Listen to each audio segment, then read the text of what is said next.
Lors d'un dîner de famille, ma copine a crié qu'elle avait rompu avec moi il y a longtemps et que je lui courais toujours après. J'étais stupéfait. Je n'ai rien dit, j'ai simplement quitté le dîner et je suis parti, alors que c'était moi qui prenais en charge ses dépenses. Après cela, j'ai tout annulé et j'ai quitté la maison. Puis un jour, je suis un chef de projet de 29 ans dans une entreprise de construction de taille moyenne à Charlotte, en Caroline du Nord. Rien de tape à accent Graveleuil, mais ça paye assez bien pour que je me sois construit une vie confortable. Je conduis une voiture correcte, je loue un bel appartement de 2 chambres en centre-ville, et j'ai toujours été du genre à gérer mes finances de manière responsable. Mon nom n'a pas d'importance pour cette histoire. Ce qui compte, c'est ce qui s'est passé il y a 3 mois, lors de ce que je pensais être juste un autre dîner de famille. Elle s'appelait Lindsay. Nous étions ensemble depuis 2 ans et demi. Je l'ai rencontrée au barbecue d'un ami commun au printemps 2023. Et honnêtement, elle semblait parfaite au début, drôle, ambitieuse, parlant toujours de ses projets de lancer sa propre entreprise de design graphique. Elle avait cette énergie qui attirait les gens, moi y compris. Elle portait sa confiance en elle comme un parfum, et je suis complètement tombé sous le charme. 6 mois après le début de notre relation, elle a emménagé dans mon appartement après la fin de son bail. Elle disait que c'était logique financièrement pendant qu'elle lançait son entreprise. Cette entreprise n'a jamais vraiment décollé. Il y avait toujours des raisons. Le marché était saturé. Les clients n'étaient pas fiables. Elle avait besoin d'un meilleur équipement, de meilleurs logiciels, d'un meilleur ordinateur portable. Je n'étais pas contre l'idée d'aider au début. Je payais le loyer, les charges, les courses, son assurance voiture, sa facture de téléphone. Elle contribuait occasionnellement quand elle décrochait des missions en freelance, peut-être 200 par-ci, 3 cents par-là, mais pour la plupart, je nous portais tous les deux.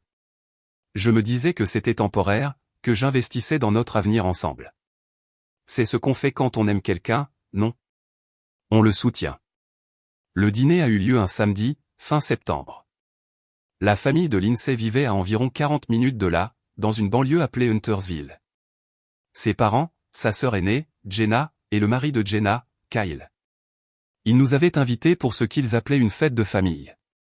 Le père de Lindsay venait de prendre sa retraite de son poste au bureau du greffier du comté après 32 ans, et sa mère voulait réunir tout le monde pour fêter ça dignement. J'aurais dû voir les signes ce jour-là.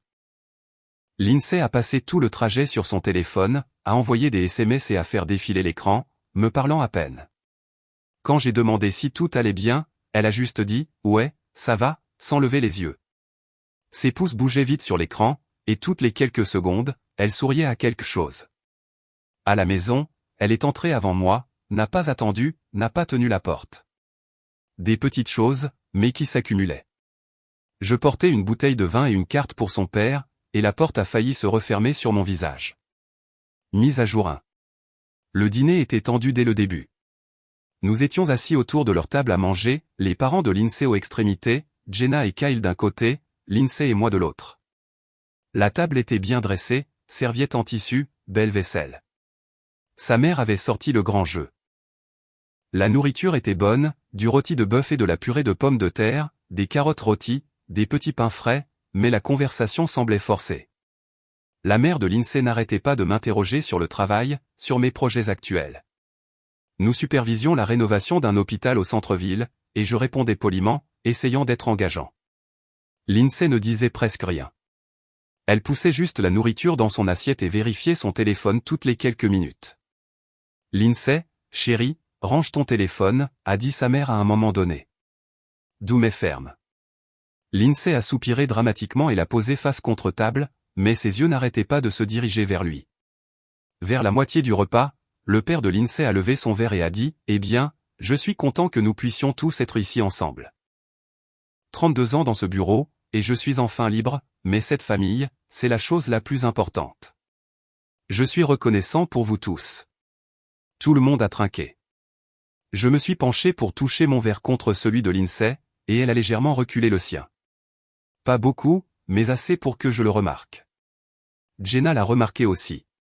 Je l'ai surprise en train de regarder, les sourcils froncés. Puis la mère de Lindsay s'est tournée vers nous et a demandé « Alors, vous deux? De grands projets en vue? Vous êtes ensemble depuis un bon moment maintenant. » C'était une question innocente, le genre que les parents posent quand ils vont à la pêche aux nouvelles de fiançailles. Je pouvais voir l'espoir dans ses yeux. J'ai souri et j'étais sur le point de faire une petite blague sur le fait de prendre les choses au jour le jour, quand Lindsay a posé sa fourchette assez fort pour qu'elle claque bruyamment contre son assiette. En fait, a-t-elle dit, sa voix tranchante et forte, coupant l'atmosphère confortable du dîner comme un couteau. Nous ne sommes pas ensemble. La table est devenue silencieuse. Complètement silencieuse. Je pouvais entendre l'horloge de la cuisine faire tic-tac depuis l'autre pièce. Je l'ai fixée, confus, mon cerveau essayant de rattraper ce qu'elle venait de dire. Quoi, ai-je dit, ma voix à peine au-dessus d'un murmure. Elle s'est tournée vers moi, son expression froide, détachée, comme si elle regardait un étranger. On a rompu. Il y a des semaines. Je t'ai dit que c'était fini. Et tu continues d'agir comme si on sortait encore ensemble. Tu ne veux pas me laisser tranquille. Mon cerveau n'arrivait pas à traiter ce qu'elle disait. Il y a des semaines, nous avions eu des disputes, bien sûr, à propos de l'argent, de son manque de contribution, de ses habitudes de dépenses, mais rien qui n'avait mis fin à notre relation. Rien qui ne s'en approchait même.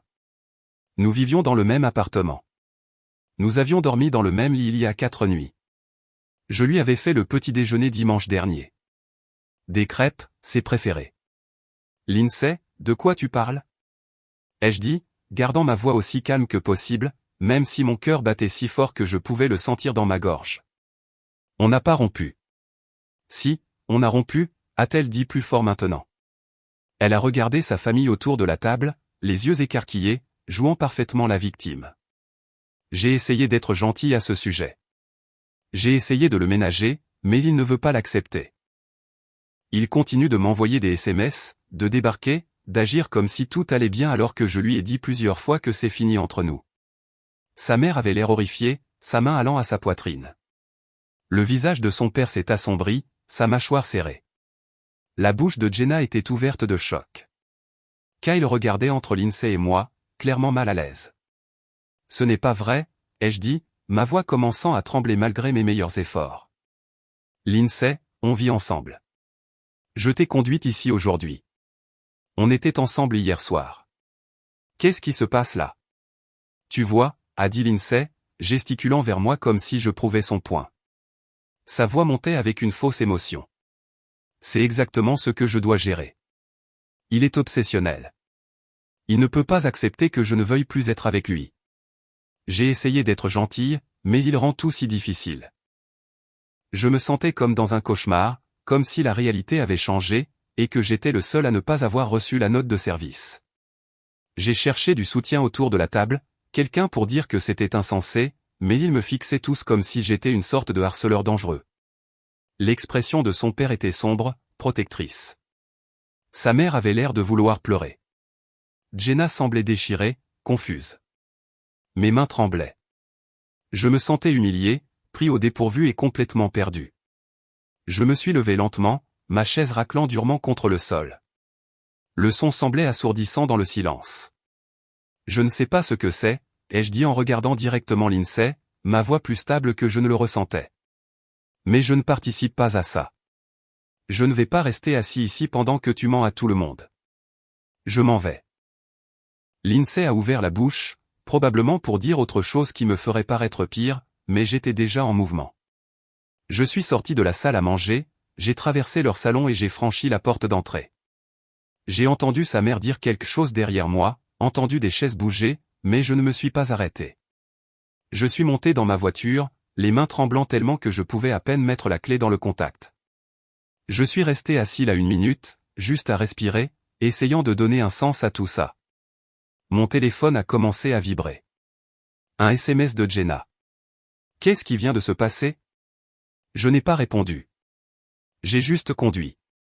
Le trajet de 40 minutes pour rentrer semblait durer des heures. Mon esprit s'emballait, rejouant chaque instant, chaque mot. Avais-je raté quelque chose? Y avait-il eu une conversation que j'avais oubliée? Est-ce que je perdais la tête? Mais non, je savais que c'était réel. Nous n'avions pas rompu. C'était autre chose, quelque chose de calculé. Mise à jour 2. Quand je suis rentré à l'appartement, je me suis assis sur le canapé pendant peut-être 1 heure, peut-être 2, à fixer le mur. Mon téléphone était dans ma main, mais je n'ai appelé ni envoyé de SMS à personne. J'avais l'impression d'avoir été percuté par un camion. Rien n'avait de sens. Nous n'avions pas rompu. Il n'y avait eu aucune conversation, aucune dispute assez importante pour mettre fin aux choses. Pas de moment, il faut qu'on parle.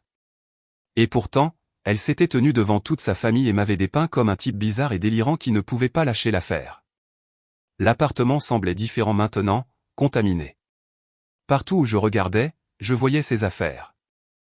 Ses vestes sur le porte-manteau, ses chaussures près de la porte, son maquillage éparpillé sur le comptoir de la salle de bain, son ordinateur portable sur la table basse. 2 ans et demi de vie commune. Et soudain, tout cela ressemblait à la preuve de ma stupidité. Cette nuit-là, je n'ai pas dormi. Je suis resté éveillé à faire des listes, à prendre des décisions. Je n'allais pas supplier ou courir après des réponses. Je n'allais pas l'appeler en pleurant pour demander ce que j'avais fait de mal. Si elle voulait sortir de ma vie à ce point, si elle était prête à m'humilier devant sa famille, très bien. Mais je n'allais pas être humilié à nouveau. Et je n'allais pas continuer à payer pour quelqu'un qui ne me respectait clairement pas.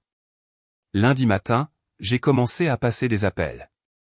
D'abord, j'ai appelé mon propriétaire et expliqué que je rompais le bail. Il n'était pas content, mais j'ai payé la pénalité. 1200 $. Ça valait chaque centime. Ensuite, j'ai appelé la compagnie d'assurance et retiré l'INSEE de ma police d'assurance automobile. Elle y était depuis 1 an et demi. Économie immédiate. Je suis allé à la banque pendant ma pause déjeuner et j'ai fermé notre compte chèque joint, celui que j'avais ouvert 6 mois plus tôt pour qu'elle puisse contribuer plus facilement aux dépenses du ménage. Spoiler, elle avait contribué peut-être 300 $ au total sur 6 mois. Le reste, des milliers, était à moi. Le guichetier a demandé si j'étais sûr.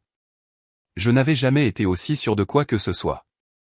J'ai changé le mot de passe du Wi-Fi, annulé le compte Netflix qu'elle utilisait quotidiennement, annulé le forfait famille Spotify, annulé la carte de crédit que je lui avais donnée pour les urgences et sur laquelle elle avait accumulé 2000 $ de frais de restaurant, d'achat en ligne, de produits de beauté. J'ai regardé le relevé ce soir-là. Dîner sushi, achat en boutique, visite au salon. Tout ça alors que je pensais qu'on faisait attention à l'argent. Du mardi au jeudi, j'ai tout emballé.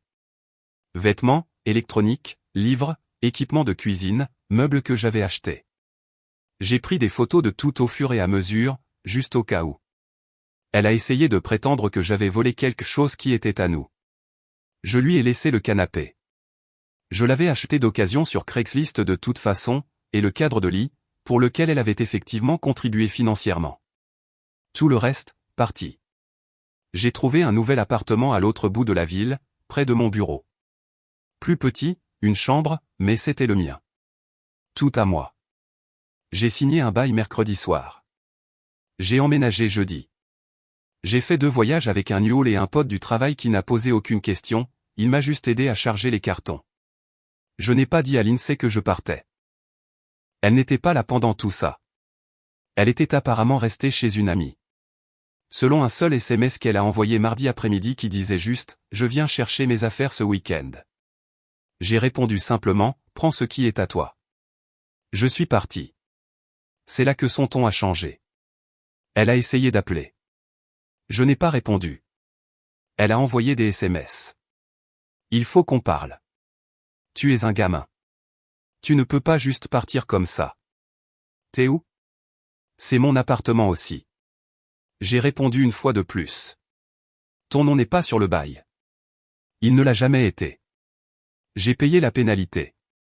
Il est à toi si tu veux signer un nouveau bail avec le propriétaire. Sinon, tu dois être parti d'ici la fin du mois. Puis j'ai bloqué son numéro vendredi soir. Bloqué sur les réseaux sociaux. Bloqué par email. Rupture nette. Je pensais que c'était la fin. Je pensais que je pourrais passer à autre chose, reconstruire, oublier ce cauchemar. J'avais tort. Mise à jour 3. 2 semaines ont passé. Je me suis jeté dans le travail, restant tard au bureau à bosser sur des propositions de projets, et évitant les endroits où nous allions ensemble. Ce restaurant italien au centre-ville où nous avons eu notre premier rendez-vous. J'ai évité le café sur Trade Street où elle passait des heures à réseauter. Itinéraire différent. Mes amis savaient qu'il s'était passé quelque chose, mais je n'ai pas donné de détails. J'ai juste dit qu'on s'était séparés. Ça n'a pas marché. On passe à autre chose. La plupart des gens n'ont pas insisté. Quelques-uns ont demandé si j'allais bien. J'ai dit oui, même si je n'en étais pas sûr. La vérité, c'est que je me sentais vide. Pas exactement le cœur brisé. J'étais trop en colère pour ça, mais trahi. Utilisé.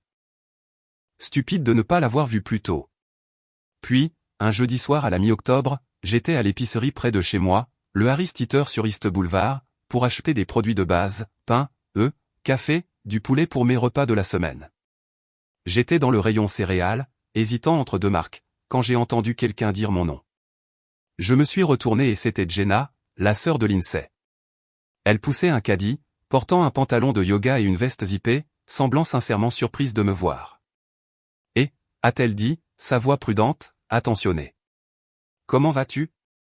J'ai hoché la tête, poli mais distant. Ça va. Et toi? Elle a hésité, regardant autour d'elle comme pour s'assurer que personne d'autre n'était à proximité. L'allée était vide à part nous. On peut parler une seconde dehors? Je n'étais pas sûr d'en avoir envie. M'impliquer à nouveau avec la famille de Lindsay, même de loin, semblait être une mauvaise idée, mais la curiosité l'a emporté. Ou peut-être que j'avais juste besoin de savoir si j'étais vraiment le fou de l'histoire. Bien sûr, ai-je dit. Nous avons fini de payer séparément, elle avec un caddie plein, moi avec mon panier, et nous nous sommes retrouvés sur le parking près de sa voiture, un Honda CR-V argenté avec un siège auto à l'arrière. Elle s'est appuyée contre la porte conducteur, les bras croisés, semblant plus mal à l'aise que je ne l'avais jamais vue. Je dois te dire quelque chose, a-t-elle dit, la voix basse. À propos de ce dîner, à propos de Lindsay. Je préfère ne pas revenir là-dessus, ai-je dit, le ton plat. C'est fait. Je suis passé à autre chose. Non, tu dois entendre ça. Elle a pris une inspiration, a regardé ses chaussures, puis m'a regardé à nouveau. Lindsay a menti sur tout. Sur tout ce qu'elle a dit ce soir-là. J'ai attendu, l'estomac noué. Elle n'a pas rompu avec toi, a continué Jenna, ses mots venant plus vite maintenant. Elle n'avait jamais prévu de le faire. Tout ce truc au dîner, le truc sur le fait que tu étais obsessionnel, que tu ne la laissais pas tranquille, qu'elle avait dû te le dire plusieurs fois, elle a tout inventé. Elle l'a planifié. Ma poitrine s'est serrée. Pourquoi bordel elle ferait ça? Le visage de Jenna s'est tordu de culpabilité et de colère. Parce qu'elle a rencontré quelqu'un d'autre, un gars nommé Troy. Elle le voit depuis environ un mois, peut-être plus longtemps. Elle voulait faire croire que c'était toi le problème, que tu étais une sorte d'ex-obsédé qui ne pouvait pas lâcher l'affaire. Comme ça, quand les gens demanderaient pourquoi vous vous êtes séparés, elle aurait une histoire toute prête. Elle voulait de la sympathie. Elle voulait être la victime. J'avais l'impression d'avoir reçu un coup de poing dans l'estomac. L'air a quitté mes poumons. Elle m'a piégé devant toute votre famille. Elle a planifié ça. Je sais, a dit Jenna, et sa voix se brisait maintenant, des larmes se formant dans ses yeux. Je ne savais pas qu'elle allait faire ça. Aucun de nous ne savait. Nous n'avions aucune idée. Après ton départ, elle a joué la victime. Elle a pleuré, dit qu'elle ne voulait pas t'embarrasser, mais que tu l'avais forcée en n'acceptant pas la rupture. Mes parents l'ont cru. Kyle l'a cru. Je ne savais pas quoi penser au début. C'est ma sœur, mais quelque chose sonnait faux. Pourquoi tu me dis ça maintenant? Ma voix était plus dure que prévu. Parce que je l'ai entendue au téléphone il y a 2 jours, a dit Jenna, essuyant ses yeux du revers de la main. Mardi soir, elle était dans notre chambre d'amis. Elle loge chez nous depuis quelques jours parce qu'apparemment tu l'as mise dehors. Ce qui maintenant est tout à fait logique. Et je passais devant pour prendre quelque chose dans le placard à linge. Elle parlait à quelqu'un, elle riait.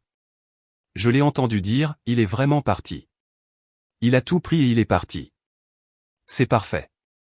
Maintenant, je n'ai pas à me sentir coupable. Et elle a ri comme si c'était la chose la plus drôle du monde. Comme si tu étais une blague. Mes mains se sont serrées en poing sur mes côtés. Je l'ai confrontée juste là, a continué Jenna. Je suis entré et j'ai exigé de savoir ce qu'elle voulait dire. Elle a essayé de faire comme si de rien n'était, mais j'ai insisté. Elle a fini par admettre. Elle a dit qu'elle voyait 3 depuis 5 semaines. Elle a dit qu'elle avait besoin d'une stratégie de sortie propre pour que personne ne la blâme. Elle a dit qu'elle devait contrôler le récit parce que c'était toi qui avais l'argent et la stabilité, et elle ne voulait pas que les gens pensent qu'elle t'avait utilisé. Alors, elle a inversé les rôles. Elle t'a fait passer pour un obsessionnel pour avoir l'air de la pauvre petite amie essayant de s'échapper. Je ne pouvais pas parler. Mon esprit titubait, essayant de traiter le niveau de calcul, la froideur de la chose. Je lui ai dit qu'elle était horrible, a dit Jenna, pleurant ouvertement maintenant. Je lui ai dit que ce qu'elle avait fait était cruel et manipulateur. Elle a juste haussé les épaules. Elle a dit que je ne comprenais pas, qu'elle devait penser à elle, que tu t'en sortirais parce que tu as de l'argent. Je ne lui ai pas parlé depuis. Elle a quitté ma maison mercredi matin.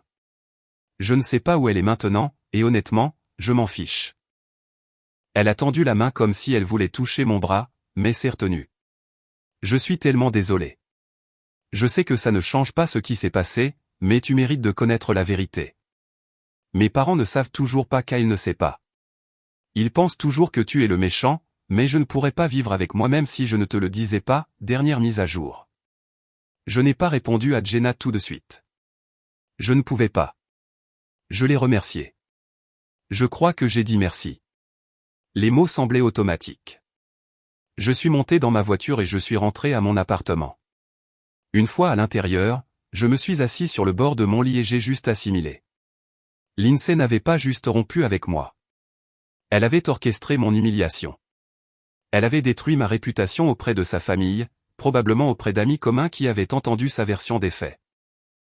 Et elle l'avait fait délibérément, froidement, comme une stratégie calculée pour passer à autre chose sans culpabilité, et soutenue financièrement par quelqu'un de nouveau. J'avais passé 2 ans et demi à la soutenir émotionnellement et financièrement, croyant que nous construisions quelque chose, et c'était ça la récompense. C'était ce que mon investissement m'avait rapporté. Mais assis là dans mon appartement calme, j'ai réalisé quelque chose. Je n'avais pas besoin de vengeance. Je n'avais pas besoin de l'exposer, de faire exploser sa vie ou d'envoyer des captures d'écran à 3 ou à ses parents. Partir avait été la bonne décision. Lui couper les vivres, la retirer de mon assurance, de mes comptes, de mon appartement, la laisser avec rien d'autre que le gâchis qu'elle avait créé. C'était assez. C'était plus qu'assez. Elle allait devoir expliquer à 3, tôt ou tard, pourquoi elle n'avait pas d'appartement, pas d'économie, pas de stabilité financière. Elle allait devoir expliquer pourquoi sa propre sœur ne lui parlait plus. La vérité finit toujours par sortir, et je n'avais pas besoin d'être celui qui la forçait. 1 mois plus tard, mi-novembre, j'ai entendu par un ami commun, quelqu'un que je connaissais avant Lindsay qui m'a contacté pour prendre de mes nouvelles, que Lindsay et 3 avaient rompu. Apparemment, il a découvert qu'elle avait menti sur sa situation financière. Elle lui avait dit qu'elle était entre 2 logements par choix, qu'elle était minimaliste et se concentrait sur son entreprise. Quand il a réalisé qu'elle s'attendait à ce qu'il couvre ses dépenses comme je l'avais fait, et quand il a refusé, les choses se sont effondrées rapidement. Elle a essayé de revenir en rampant vers des amis communs, inventant de nouvelles histoires sur la façon dont je l'avais volée, comment 3 avaient été abusifs, comment tout le monde l'avait abandonné. La plupart des gens n'ont pas marché. Jenna avait discrètement dit la vérité à quelques membres de la famille. Son mari Kyle, une de ses tantes. Le mot a circulé. Les parents de Lindsay ont fini par le savoir, bien que je ne connaisse pas les détails. J'ai entendu dire qu'ils étaient furieux, mais aussi sur la défensive. La façon dont les parents réagissent quand ils ne veulent pas croire que leur enfant est capable de quelque chose d'aussi laid. Lindsay a essayé de me contacter début novembre. Nouveau numéro, même désespoir. Le message disait « J'ai fait une erreur. Je le vois maintenant. Est-ce qu'on peut parler s'il te plaît ?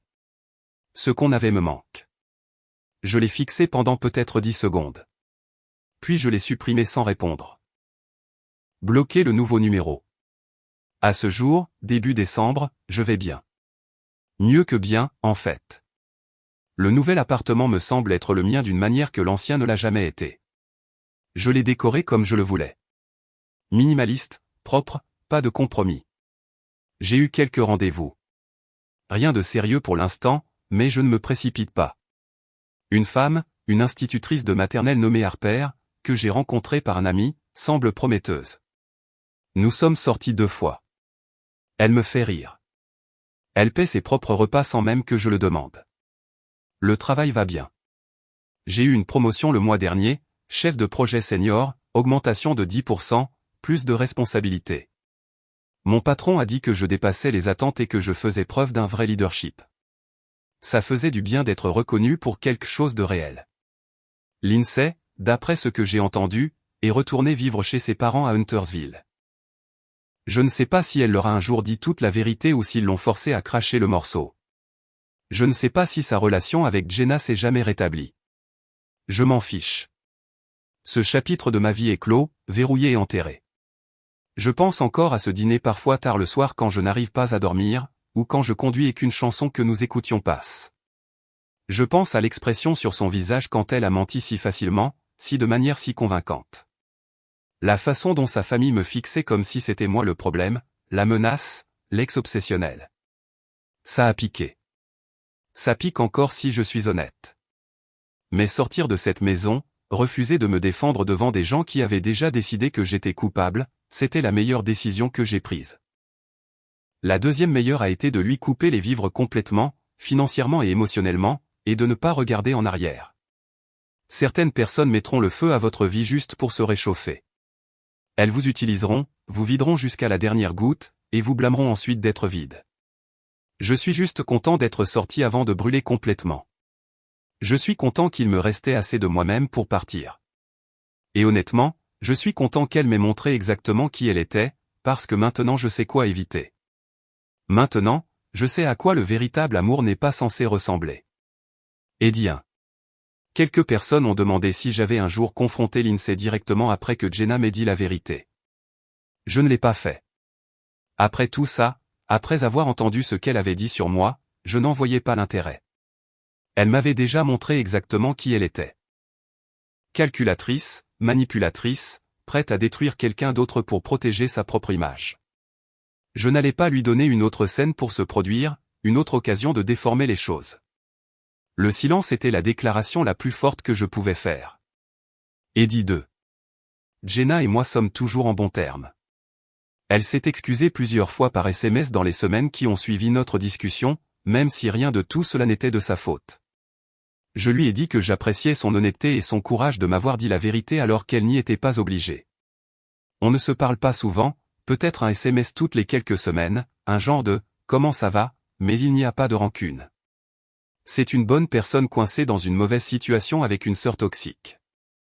Eddie 3. Pour tous ceux qui se demandent si j'ai un jour récupéré mon argent, non. C'est 2000 sur la carte de crédit, les mois de loyer que j'ai couverts seul, les courses, l'assurance, les charges, tout ça est parti. J'ai passé ça en perte et profit, comme le coup pour sortir quelqu'un de toxique de ma vie. Le meilleur argent que je n'ai jamais récupéré. La leçon la moins chère que j'ai jamais apprise sur à qui faire confiance.